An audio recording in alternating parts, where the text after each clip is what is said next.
At a time when tensions in the Middle East are at a boiling point, the United States has signed a landmark nuclear deal with Saudi Arabia, one that's already triggering global debate. The agreement, signed by U.S. Energy Secretary Chris Wright and Saudi Energy Minister Prince Abdulaziz bin Salman, is officially described as a peaceful nuclear cooperation agreement. But why is it making headlines? The deal allows the United States to export nuclear technology, equipment, and expertise to Saudi Arabia, helping the kingdom build its civilian nuclear energy program as it looks to diversify its economy beyond oil. Alongside this, both countries have also signed a bilateral safeguards agreement.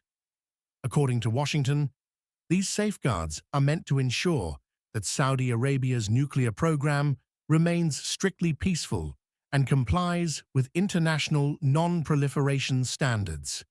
The U.S. says the partnership will strengthen strategic ties, create high-paying American jobs, and boost both countries' energy security. However, the biggest point of debate is uranium enrichment. The U.S. maintains that the agreement includes strict safeguards, yet reports suggest it could eventually allow Saudi Arabia to enrich uranium for civilian purposes. Backing the agreement, U.S. President Donald Trump said he supports the U.S.-Saudi civilian nuclear deal, but made one condition clear: Saudi Arabia must not enrich uranium, and the deal will move forward only if Riyadh joins the Abraham Accords. And that's where the controversy begins.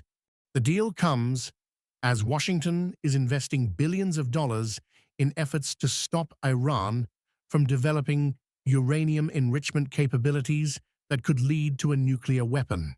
U.S. Defense Secretary Pete Hegseth recently told lawmakers that the conflict involving Iran has already cost the United States nearly $37.5 billion. Just a day before this agreement was signed, he sought additional funding from Congress for America's campaign against Iran's nuclear ambitions.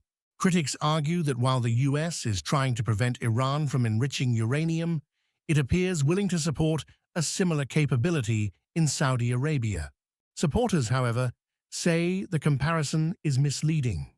They argue that Saudi Arabia's program would remain under strict international safeguards and American oversight, unlike Iran's program, which has faced years of international scrutiny.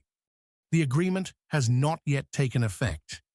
It will now be sent to the U.S. Congress, where lawmakers are expected to closely examine its safeguards and long-term implications before deciding whether to approve it.